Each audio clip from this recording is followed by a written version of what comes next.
Bharatiya Janata party की सरकार जम्मू कश्मीर में आते ही महाराजा हरि सिंह का कश्मीर फिर से आपके सामने होगा। ये कांग्रेस के लोग, ये नेशनल कॉन्फ्रेंस और ये पीडीपी के लोग, ये राजनीतिक पार्टी नहीं बल्कि प्राइवेट लिमिटेड कंपनियां हैं। 1990 के दशक कांग्रेस के पाप, नेशनल कॉन्फ्रेंस और पीडीपी के पाप की पराकाष्ठा को भी हमने देखा है। पूरी दुनिया ने देखा है कैसे कश्मीरी पंडितों के साथ बर्बर अत्याचार हुए थे। जम्मू कश्मीर की जनता तबाह होती थी, अभाव में ग्रसित थी, और ये लोग यहां के पैसे को लूट करके ऐशो आराम की जिंदगी यूरोप में और इंग्लैंड के अंदर व्यतीत करते थे। पाक अधिकृत कश्मीर भी फिर कश्मीर का ही पार्ट होने वाला है, जम्मू कश्मीर का ही भाग होने वाला है।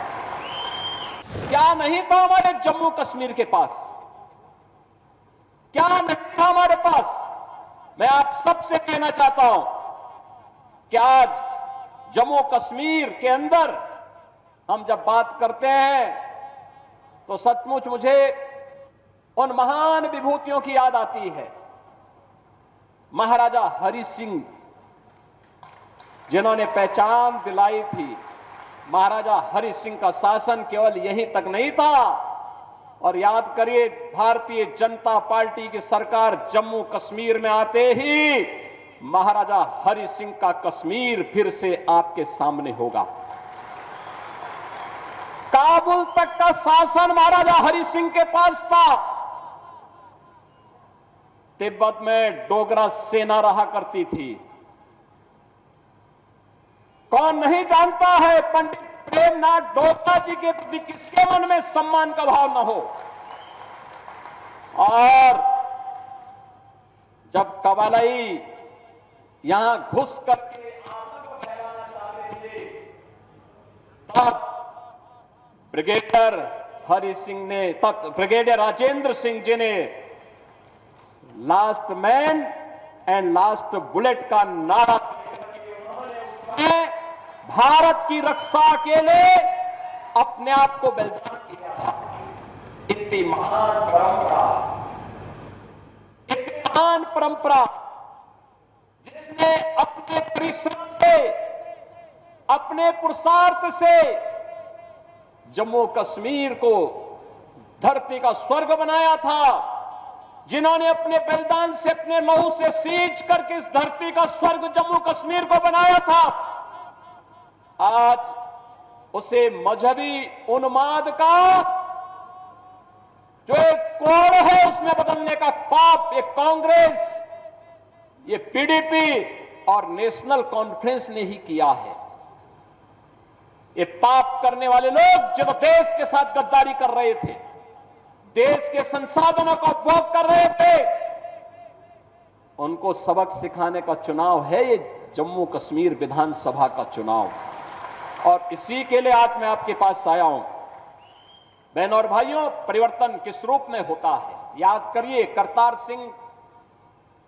करतारपुर कॉरिडोर के बारे में, गुरु नानक देव जी का कॉरिडोर बने, भारत की सिख परंपरा की गुरु परंपरा ने भारत के अंदर भक्ति से शक्ति की जिस यात्रा को आगे बढ़ाया था, गुरु नानक देव जी भक्ति के उस पराकाष्ठा का नाम था, तो गुरु गोविंद सिंह जी इस भक्ति से पनपी हुई शक्ति का एक तेज था। याद करिए, करतारपुर कॉरिडोर का निर्माण प्रधानमंत्री मोदी जी के द्वारा कराया गया। और यही नहीं, बाल दिवस की बात जब देश के अंदर होती थी, बाल दिवस की बात जब होती थी, तो बहनों और भाइयों, इन्होंने पंडित जवाहरलाल नेहरू का जन्मदिन बाल दिवस के रूप में कांग्रेस ने मनवा दिया। मुझे बताओ, अरे बाल दिवस के रूप में नाम आना चाहिए ना उन लोगों का। गुरु गोविंद सिंह जी के 4 साहबजादों ने, जिन्होंने सनातन धर्म के लिए, भारत के सुरक्षा के लिए, भारत को विदेशी आक्रांताओं से मुक्त करने के लिए, गुलामी की बेड़ियों को तोड़ने के लिए जिन्होंने अपना बलिदान दिया था, बाद में उनकी स्मृति में मनाया जाना चाहिए था। कांग्रेस के संविधान लेकिन मोदी जी ने बाल दिवस की तिथि तय करके पूरे देश के अंदर 4 साहबजादों की स्मृति को जीवंत बनाने का काम किया। हम लोगों ने उत्तर प्रदेश में 2020 में बाल दिवस के कार्यक्रम को पूरे उत्साह के साथ करना प्रारंभ किया। उत्तर प्रदेश मुख्यमंत्री आवास में एक आयोजन होता है और वह आयोजन बाल दिवस का होता है, जिसमें गुरु गोविंद सिंह जी महाराज के 4 साहबजादों की स्मृति को हम समर्पित उस बाल दिवस के कार्यक्रम को हम आयोजित करते हैं। बाकी वहां पर अन्य सभी कार्यक्रमों को स्थगित कर दिया। आज मैं इसी आपके पास आया हूं, एक कलहड़ का इतिहास, कलहड़ का कश्मीर किसने बर्बाद किया। देश के अंदर अपनी पौराणिक और वैदिक परंपरा को जीवित रखने वाला एक कश्मीर आज कांग्रेस ने, पीडीपी ने और और पिछले 5 वर्ष के अंदर बदलते हुए कश्मीर को, बदलते हुए जम्मू को आपने एक बार फिर से देखा। बहनों और भाइयों, आज इन 5 वर्षों में जो बदलाव आपको देखने को मिला है, ये सचमुच एक नए भारत का नया जम्मू कश्मीर है, जो आज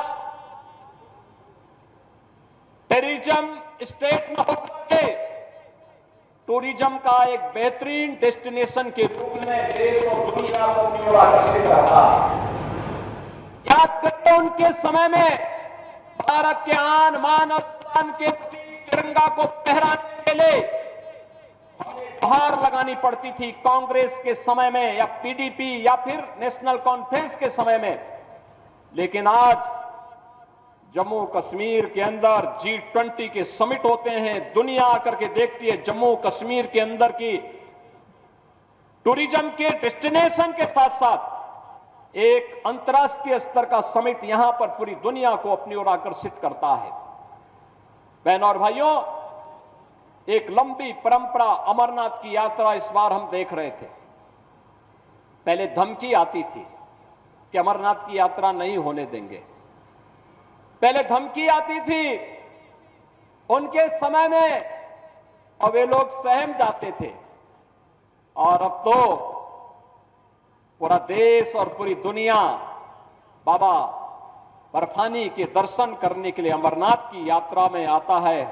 धूम धड़ाके के साथ आता है, धूम धड़ाके के साथ जम्मू कश्मीर की सुगंध को लेकर के पूरी दुनिया के अंदर पहुंचाने का काम करता है। माता वैष्णो देवी का दर्शन करने के लिए पूरा भारत आता है, पूरी दुनिया के सनातन हिंदू धर्मावलंबी आते हैं, पूरी श्रद्धा भाव के साथ यहां आते हैं। ये कांग्रेस के लोग, ये नेशनल कॉन्फ्रेंस और ये पीडीपी के लोग, ये राजनीतिक पार्टी नहीं बल्कि प्राइवेट लिमिटेड कंपनियां हैं।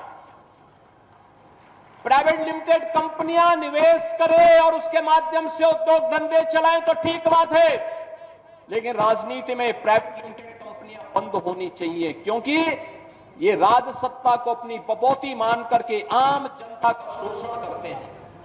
और यही तो कार्य तीनों दल जम्मू कश्मीर के अंदर करते रहे।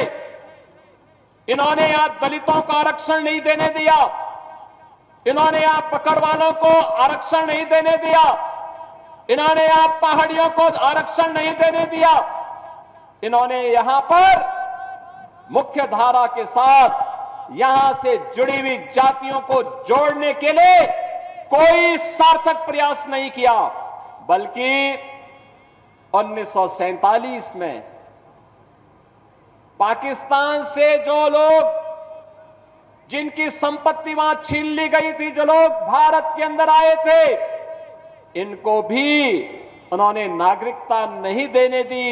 और जब मोदी जी ने और अमित शाह जी ने जब इसके लिए कदम उठाया, सिटीजनशिप अमेंडमेंट एक्ट बना करके उसको प्रभावी ढंग से लागू किया, तो उसका विरोध ये सभी दल करते हुए दिखाई दे रहे थे। बहनों और भाइयों, 1990 के दशक कांग्रेस के पाप, नेशनल कॉन्फ्रेंस और पीडीपी के पाप की पराकाष्ठा को भी हमने देखा है, पूरी दुनिया ने देखा है। कैसे कश्मीरी पंडितों के साथ बर्बर अत्याचार हुए थे।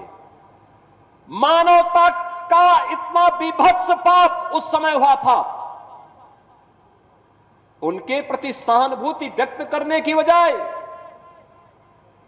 उन दहशतगर्दियों के साथ ये सभी दल खड़े हुए थे। केवल भारतीय जनता पार्टी उस समय उन पीड़ित कश्मीरी पंडितों के साथ खड़ी थी।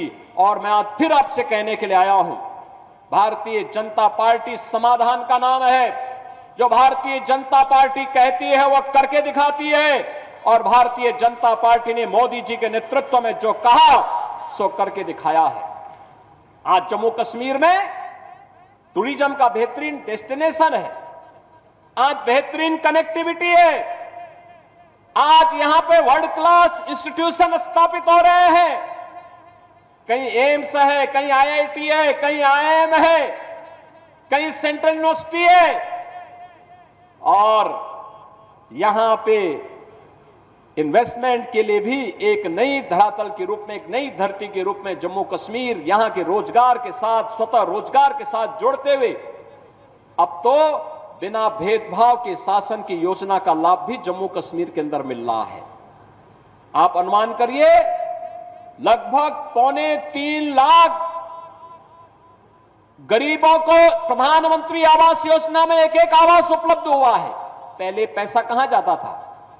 ये तीनों परिवार चट कर जाते थे, और फिर इसीलिए तो इनके साल भर में 8 महीने इनके इंग्लैंड में व्यतीत होते थे, यूरोप में घूमते थे लोग। जम्मू कश्मीर की जनता तबाह होती थी, अभाव में ग्रसित थी, और ये लोग यहां के पैसे को लूट करके ऐशो आराम की जिंदगी यूरोप में और इंग्लैंड के अंदर व्यतीत करते थे।